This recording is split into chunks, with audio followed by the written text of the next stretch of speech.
la prise en charge pour un AVC en phase aiguë dans le département par le docteur Laurent Darojo.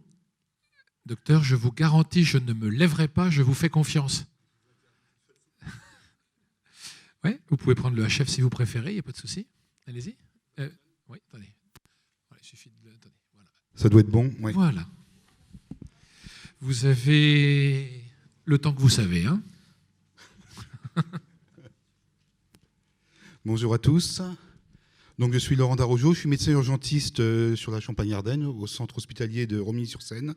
Alors, c'est un peu loin de chez vous, mais c'est quand même dans la région. Et je suis également animateur de la filière AVC pour le Grand Est sur le territoire Champagne-Ardenne. Les quelques chiffres, on va passer assez rapidement parce qu'on a déjà parlé beaucoup ce matin. Juste pour vous dire quand même qu'on parle beaucoup du problème des urgences actuellement et qu'aux urgences en Champagne-Ardenne en 2018, il y a eu 1 635 000 passages, un peu plus d'ailleurs, et que ça correspondait finalement à une prise en charge de 7 AVC par jour sur la Champagne-Ardenne, donc ce qui correspond à 2636 patients. Un point important, vous avez vu l'âge des patients. 29% des patients qui sont passés dans nos services d'urgence en 2018 avaient moins de 65 ans. 26 au-delà de 85 ans. Donc finalement, et ça rejoint bien ce qu'on a dit ce matin, l'AVC du sujet jeune, c'est quand même assez fréquent. On passe là-dessus, vous connaissez aussi tout ça. Alors, qu'est-ce qu'un AVC ? Un AVC, c'est un phénomène brutal. Et j'insiste un peu sur le caractère brutal, parce que visiblement, hier, mon message n'est pas bien passé. Donc, c'est quelque chose de brutal. Hein. Ça peut être ischémique ou hémorragique. On a dit ce matin qu'on n'avait aucun outil clinique pour faire la différence entre les deux, et bien sûr que c'est vrai. Hein. Seule l'imagerie nous aidera à faire le diagnostic. Au niveau proportion, 20% en général, à peu près, entre 15 et 20% d'hémorragique et 80% d'ischémique. Un point important, ces deux types d'AVC, donc ischémique et hémorragique non traumatique, doivent être hospitalisés en unité neurovasculaire et pas en neurochirurgie. C'est une hospitalisation en neurovasculaire. On parle bien d'hémorragie cérébrale non traumatique, donc d'AVC hémorragique. Voilà, c'est important parce que finalement, au sein de notre profession, médecins, paramédicaux, bref, tout le système de soins, encore l'idée est répandue qu'on doit hospitaliser ceux qui saignent en neurochirurgie. Ce n'est pas le cas. Les signes principaux, vous les connaissez. Les campagnes de pub sont assez parlantes là-dessus. Elles sont critiquables. Il faut les apprendre. Mais vous voyez bien que ce qu'on enseigne à la population générale, finalement, c'est un champ des accidents vasculaires cérébrales et plusieurs signes, finalement, n'apparaissent pas. Alors pourquoi ? Parce que c'est le plus fréquent, environ 80% des cas, hein, la paralysie du visage, l'incapacité de bouger un membre, les troubles de la parole. Mais il y a également 20% des AVC là-dessus qui passent inaperçus, hein, qui sont ceux essentiellement de la fosse postérieure. Hein, on pourrait rajouter une cécité monoculaire, par exemple, brutale, encore une fois, des troubles de l'équilibre, des vertiges. Mais attention, si on commence à dire ça, le patient alcoolisé qui marche dans la rue, c'est une suspicion d'AVC et vous avez bien vu que c'est un peu compliqué. Donc le message à passer à vos patients et à la population générale, c'est bien celui-là, mais en sachant qu'on n'est pas à 100% de détection des AVC avec ces outils.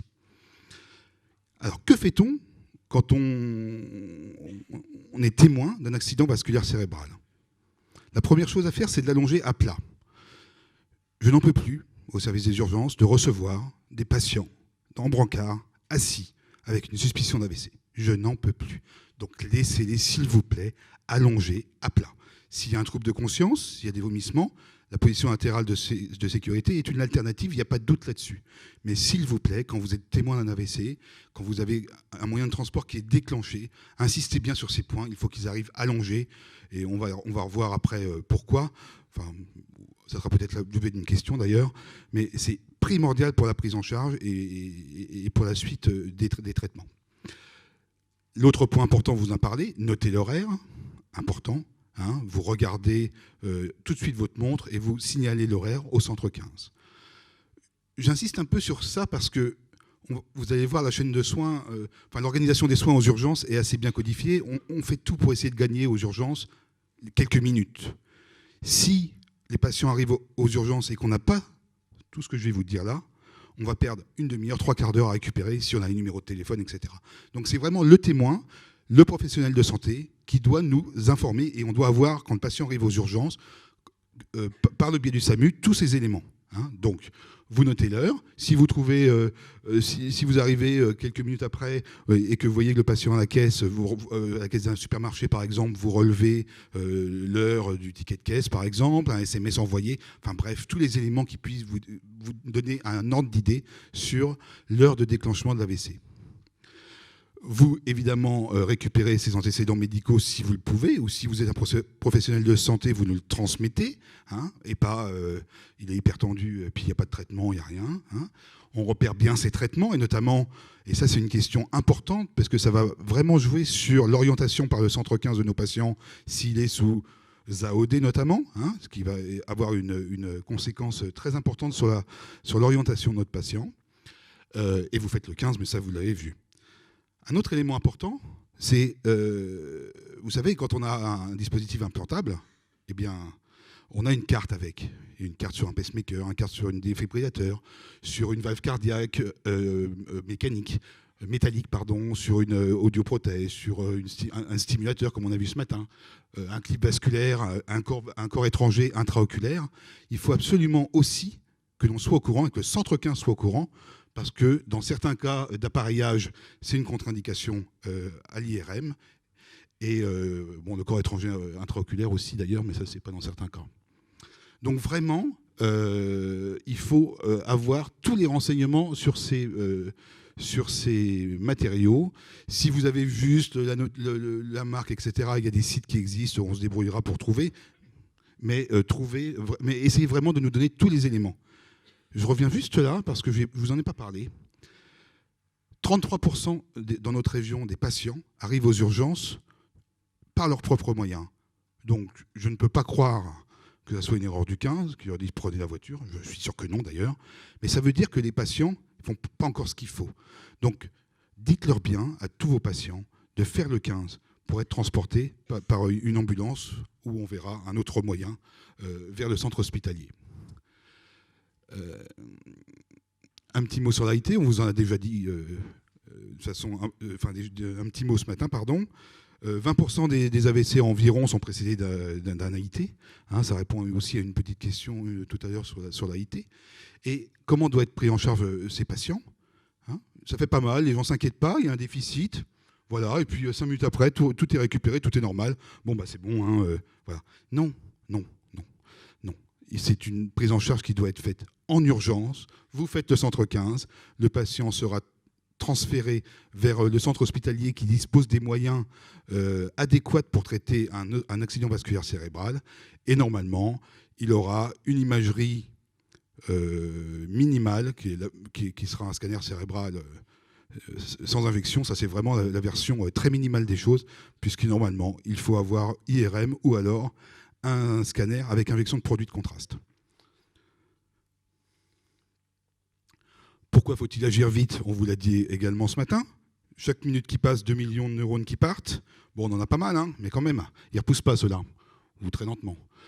Et donc on voit sur la diapositive la zone rouge qui évolue en fonction du temps. Cette zone rouge, c'est une zone perdue. On ne pourra pas la récupérer. Tout ce qu'on pourra gagner, c'est la zone bleue. D'accord ? Donc il faut se battre absolument pour agir vite. Volontairement, sur mon diaporama, il n'y aura pas d'horaire. On vous parle de 4h30, on vous parle de 6h, de 9h, même de 24h maintenant. Donc il n'y aura pas d'horaire. Vous êtes témoin d'un AVC, d'un AIT. L'important, c'est d'aller vite. Et il ne faut pas se dire « Ah oui, non, mais la thrombolyse, je sais, hein, c'est 4h30, puis même maintenant 9h, on peut... c'est bon, on a le temps, on a 3 heures. » Non. Hein, il y a un AVC, c'est on court. Voilà, franchement. Et donc, pour organiser un peu les choses dans les services d'urgence, je vous assure que tout est fait dans les protocoles pour gagner la moindre minute. Ça ne marche pas toujours bien, hein, on est d'accord, mais en tout cas, tout est écrit pour que ça marche bien. Et ça marche mieux. Les traitements, on ne va pas revenir non plus en détail sur l'UNV, l'unité neurovasculaire, pourquoi ça marche? Parce que les gens sont formés, le personnel médical est dédié, paramédical, des protocoles, une ressource paramédicale qui n'est pas présente ailleurs dans l'hôpital finalement. Et une hospitalisation en UNV plutôt que dans un service lambda, j'allais dire, mais c'est pas péjoratif, de médecine, de réanimation, de chirurgie, bien entendu. C'est du gain pour le patient, du gain pour le handicap et pour les décès. Le deuxième petite image, c'est le symbole de la thrombolyse. Donc effectivement, thrombolyse, vous connaissez tous, on injecte un produit pour désobstruer, pour dissoudre le caillot. Ça, c'est dans les ABC ischémiques, bien sûr. On a un délai, il y a des contre-indications, mais ça, encore une fois, peu importe, ça sera en intra-hospitalier et en collaboration avec les médecins neurovasculaires qu'on va avancer et qu'on va avoir l'autorisation, nous urgentistes, de thrombolyser, ou alors on amènera le patient directement dans une unité neurovasculaire. La troisième colonne, c'est la neuroradio interventionnelle qui est en plein développement. Benjamin, tout à l'heure, vous en parlera cet après-midi bien mieux que moi, bien entendu. En tout cas, voilà, pour certains patients, on peut aller effectivement sur un délai jusqu'à 24 heures. Donc, je ne l'ai pas dit, mais la prise en charge en urgence de l'AVC en 2019, on est bien d'accord, c'est dans les 24 premières heures et on ne perd pas une minute, même si on est à 5 secondes de l'AVC.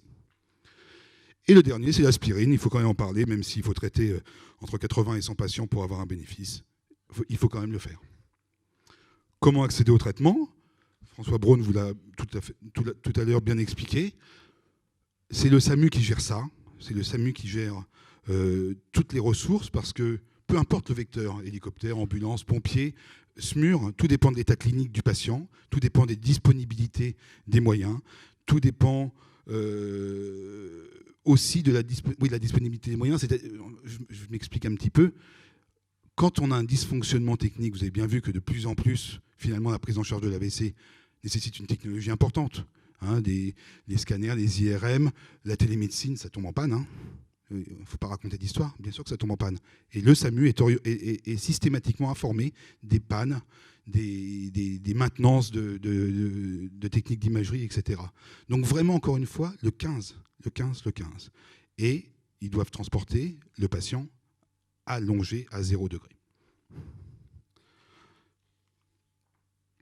Alors, à Charleville-Mézières, où accède-t-on au traitement ?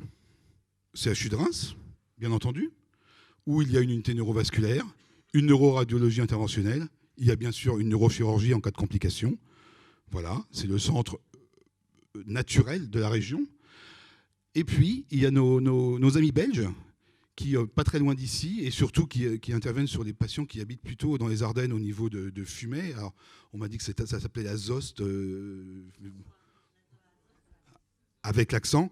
Et voilà. Et donc, j'ai eu contact avec ces gens-là, qui d'ailleurs m'ont fait parvenir leur protocole de prise en charge, etc. Et qui ont été très volontaires, et qui sont à la pointe de ce qui se passe actuellement, quoi. Voilà. Donc, si vous habitez Fumay, il n'y aura pas de problème. Ils ont bien entendu l'unité neurovasculaire H24, le neuroradio interventionnel, ils ont la neurochirurgie, ils prennent en charge les AIT. Vraiment, ils sont fantastiques. Enfin, je trouve. Au niveau géographie, c'est pas moi qui vais vous faire la géographie de chez vous. En gros, on est entre Charleville et Charleville est situé entre Reims et là-haut, là, c'est Dinan-Namur. Un tout petit peu plus loin de Namur, de Charleville que de Reims. Environ 1 heure en voiture, enfin en SMUR en tout cas, ou en ambulance, en moyen urgent. Voilà. Donc vous voyez, 1 heure, c'est quand même beaucoup. Je vous ai dit tout à l'heure, 2 millions de neurones en moins, 1 heure, 60 minutes, plus le délai, etc. Bon bref, beaucoup de neurones foutent le camp. Donc du coup, comme on n'a pas les moyens humains d'ouvrir une unité neurovasculaire à Charleville-Mézières, pour l'instant, il y a une volonté forte, mais pour l'instant, on n'a pas les hommes. Donc la télémédecine est venue en renfort de ça. Alors la télémédecine, pareil, le message hier n'est pas bien passé. Ça va permettre de traiter le patient par l'urgentiste aux urgences de Charleville, d'accord, et de transférer le patient en unité neurovasculaire secondairement.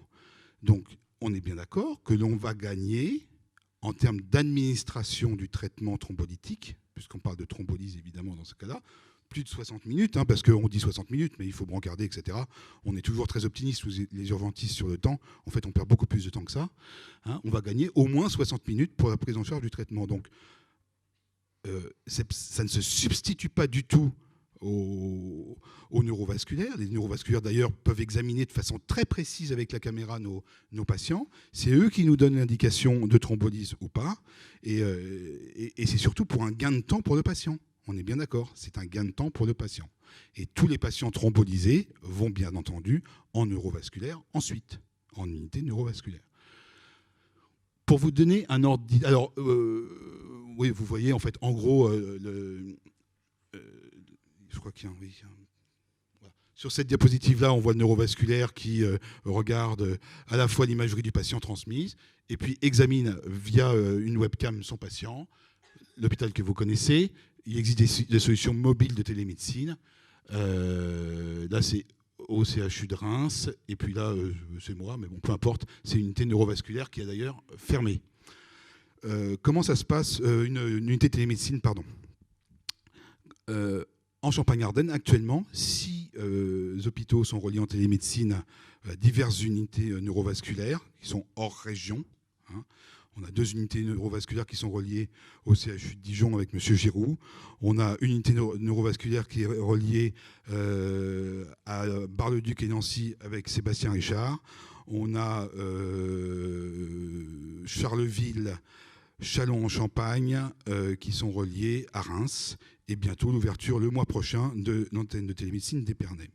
En termes de chiffres, ça représente quoi en 2018, ces activités de télémédecine sur la région Champagne-Ardenne? Ça représente 484 téléconsultations et 65 de téléthrombolyse. Voilà. Et donc c'est en constante augmentation depuis le début du projet en 2015. À Charleville-Mézières, ça a ouvert donc en 2015, toute fin d'année, avec 6 téléconsultations. C'était en novembre 2015 et ça marchait que la journée en fin 2015 pour roder un peu les équipes, avec 2 téléthrombolyses seulement.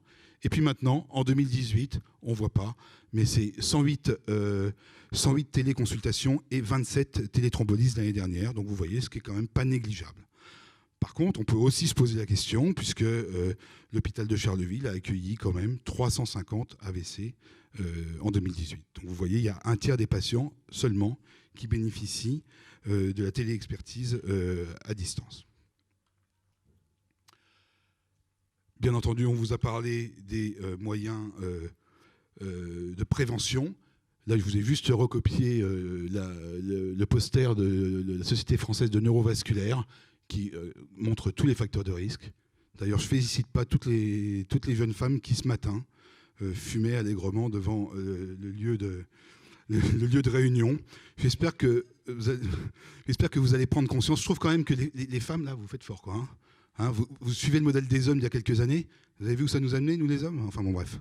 Donc, arrêtez de fumer. Alors, après, si vous voulez faire tourner les neurovasculaires, tabac, pilule, allez-y, mais on vous en reparlera mieux cet après-midi. Voilà, je vous remercie de votre attention et j'attends vos questions.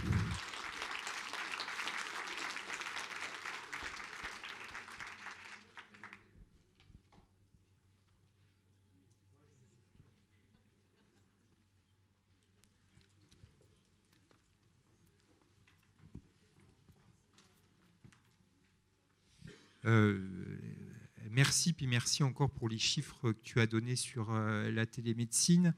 Excusez-moi, Sébastien Richard, UNV Nancy. Si on reprend la diapo vite. Laquelle? Vite, tu sais, les signes vite. Alors j'aimerais bien qu'avec les professionnels, on rediscute de ce vite. Voilà.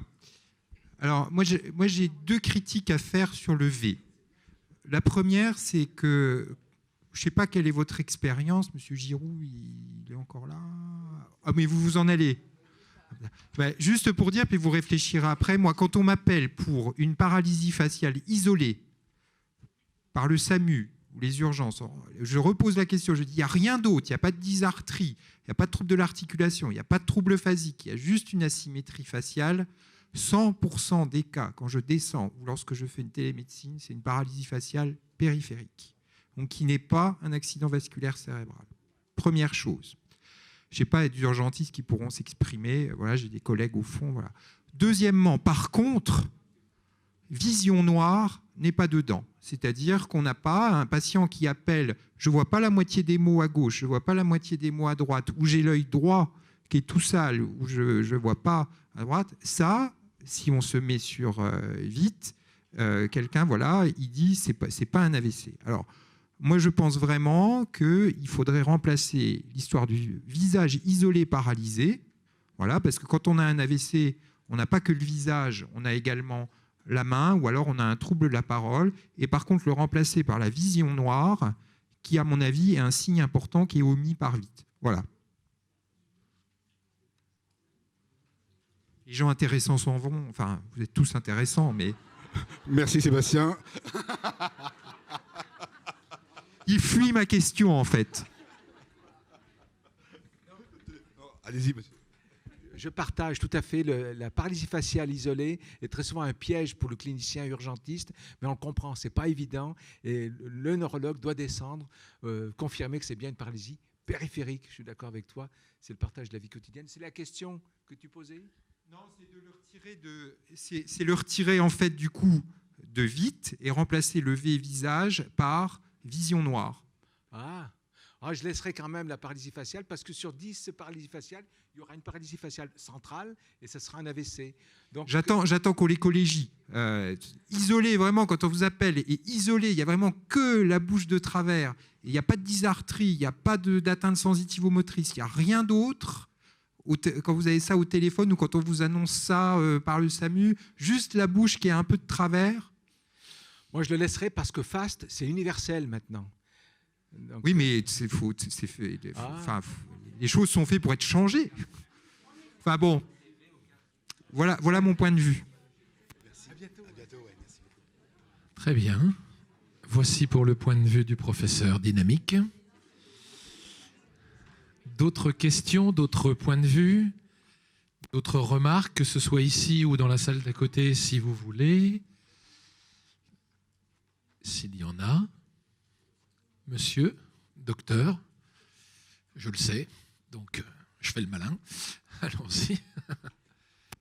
Allons-y, docteur. Une petite présentation, s'il vous plaît.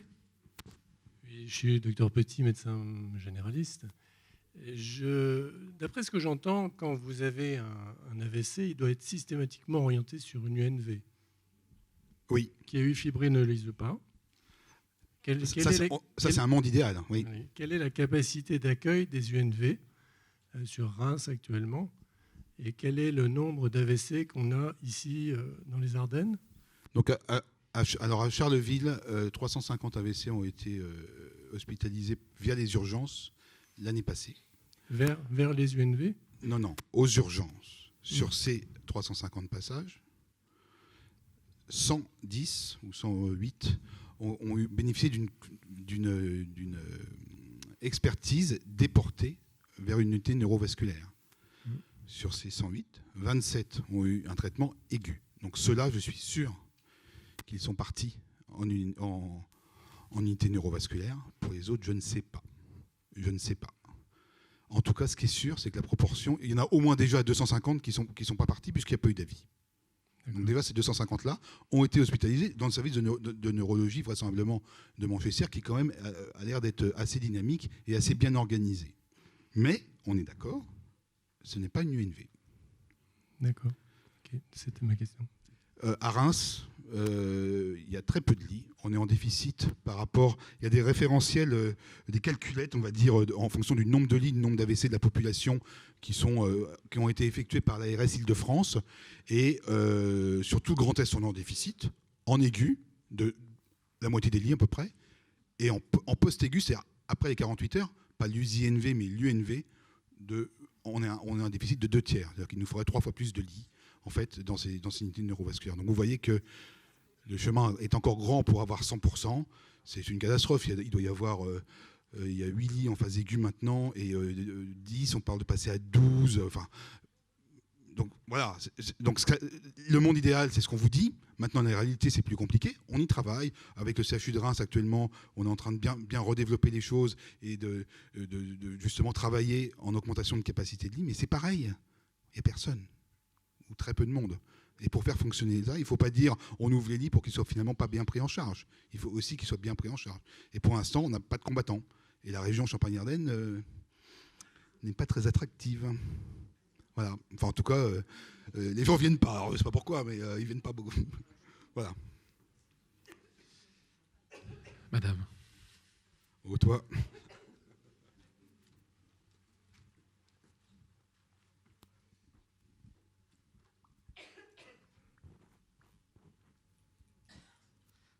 Est-ce qu'on a une idée de la raison pour laquelle donc 2/3 des AVC n'ont pas eu d'avis? Enfin, c'est pas qu'il n'y a pas eu d'avis UNV en fait, c'est qu'il n'y a pas eu d'alerte. Il n'y a pas de trace dans le logiciel, c'est ça? Mais il y a peut-être eu quand même un avis UNVA sur les 2/3 de ces patients. Sacré Audrey. Alors. Sûrement pas beaucoup d'entre eux. Mais... En fait, les protocoles, pour rentrer un peu dans le détail, parce que je ne suis pas rentré dans les détails de prise en charge, il y a plein d'ailleurs de messages que je ne vous ai pas fait passer, pour l'oxygène, pour la glycémie, etc. Mettez pas trop d'oxygène et faites bien dextro aux patients. Voilà. Et donc la prise en charge, les protocoles d'admission et d'avis de télémédecine à distance sont soumis à l'accord du neurovasculaire à distance. Alors, je ne sais pas si je m'exprime bien, l'urgentiste, quand il a un AVC devant lui, il appelle le neurovasculaire avant tout déclenchement d'un dossier, de télémédecine. Et le neurovasculaire, en fonction de la description clinique qui est faite par l'urgentiste, déclenche ou pas le dossier. Donc tout ce que je vous ai dit sur les chiffres, etc., ça veut dire qu'il y a eu un accord. Malheureusement, on n'arrive pas à tracer les demandes qui n'ont pas eu d'accord d'une unité neurovasculaire, de la télé-expertise. C'est clair ou pas? Il n'y a pas de registre des refus à Charleville? Nulle part. Oh non, mais nulle part, en fait. Là, on essaie de le faire, mais... C'est compliqué, t'as vu? Alors donc là, on a eu un registre. Alors moi en fait, j'ai essayé d'avoir et de mettre en place un registre des refus AVC à l'UNV de Reims. Et il y a eu une étude sur 3 semaines, mois de juin, entre le 15 juin et le 5 juillet. J'ai eu les chiffres. J'ai pas encore eu parce que en fait j'ai des résultats de ça, mais j'ai que les résultats de l'UNV. Et donc je vais contacter après tous les centres hospitaliers pour avoir le nom des patients et pouvoir vraiment voir pourquoi, est-ce que c'est un manque de place, etc. Mais pour l'instant, on en est encore un peu là, et c'était une étude juste sur 3 semaines. Donc est-ce que ça va être représentatif? Je ne sais pas. Mais on va essayer de comprendre pourquoi, effectivement, il y a 250 patients ici, mais ailleurs aussi, hein, qui n'ont pas pu bénéficier de cette expertise. Le problème humain est certainement un des facteurs principaux. Il n'y a peut-être pas que ça. Montrez l'exemple, Madame la Présidente. Prenez le micro pour les salles d'à côté, pour le direct et tout. Pardon. Si vous aviez plus d'IRM, parce qu'il faut bien dire qu'en France, on manque d'IRM par rapport à l'Allemagne, par rapport à d'autres pays, si vous aviez plus de neurologues, si vous aviez plus de neuroradiologues interventionnels, on pourrait peut-être avoir plus de lits. Je crois que... alors, je ne sais pas, on a des médecins, mais on a aussi beaucoup d'étudiants. Alors, je vous en prie... prenez une spécialité vers la neurologie vasculaire, vers l'AVC. Alors ça va vous demander beaucoup de choses parce que ce sont des personnes, des spécialistes qui sont tellement dévoués, parce que moi je les côtoie beaucoup, et ce sont des gens qui sont là tout le temps. Alors quand vous êtes 5 dans une UNV, ça va. Si vous êtes que 3, ça va beaucoup moins. Donc pour avoir des UNV, il faut beaucoup de monde, il faut des spécialistes. Je parle des médecins, mais ils sont entourés d'infirmières aussi, hein. Alors, je crois qu'il y a ce manque qui fait qu'on a peut-être des patients qui passent à côté, parce que nous, de toute la France, on a des appels téléphoniques et on nous dit, eh ben, est-ce qu'on fait un choix parce qu'on est trop vieux, parce qu'on est jeune, parce que si, parce que là, et patati et patassa. C'est parce qu'on manque de tout. Voilà. Oui, je suis désolée, mais... Alors néanmoins, quand même, pour la prise en charge en aigu, quand même, on est entre professionnels de santé. Le patient très handicapé... non, mais lui, il ne pourra pas bénéficier de la phase du traitement, phase aiguë, très poussée, quoi, hein. Le patient clairement grabataire, etc., il est exclu de toutes les prises en charge en urgence. Et voilà, on donne priorité, à la fois parce qu'il y a effectivement un manque de lits, etc., mais aux patients pour lesquels on peut gagner du handicap, gagner du... Voilà. Une dernière question, et ensuite on va enchaîner sur l'intervenant et la thématique suivante. Monsieur, une petite présentation. Docteur Isler Carignan. Vous avez insisté lourdement sur la nécessité d'allonger le patient pour le transporter. J'aimerais bien savoir pourquoi. Parce qu'il peut avoir une sténose des vaisseaux du cou très serrés, parce que quand on fait un AVC, mais ça les neurovasculaires vont certainement en parler mieux que moi, il y a pour certaines personnes, une microcirculation qui se met en place, qui, on le sait, est temporaire. Et donc, qui dit microcirculation dit petit diamètre, petit débit. Et si on verticalise le patient ou on l'assoit, eh bien, par des phénomènes de pression vasculaire, ces vaisseaux vont pas être nourris et vont pas pouvoir permettre l'oxygénation substitutive des accidents vasculaires, y compris pour les AIT. Ils ne comprennent pas les patients. Ils arrivent aux urgences, ils sont assis, ils sont même envoyés comme ça de temps en temps, 2 jours plus tard, tout va bien. D'un seul coup, je leur dis, toi, tu te mets au lit, tu bouges plus, quoi. Les gens ils regardent comme ça, ils disent fou, je suis tombé sur un fou. Voilà. Et donc, et pour information, normalement, on ne relâche pas un patient sans une imagerie complète, avec une imagerie des vaisseaux intra- et extracrâniens avant de verticaliser, normalement. Donc vraiment, adressez-nous les AIT. Et on est en train de travailler sur la région pour que les prises en charge soient plus systématisées et plus comment dire, rigoureuses, parce que c'est compliqué. Mais on y travaille, mais il faut envoyer les patients et pas trop tard. On a des chiffres, on a des moyens de détecter la chance ou pas de récidiver très précocement. Enfin bref, c'est une urgence, envoyez-nous et allongez, vraiment allongez. J'en peux plus de ça. Et oxygène 15 litres abandonné aussi. Hein. C'est un peu le même principe de la vascularisation cérébrale. Merci docteur, merci beaucoup. Merci bien.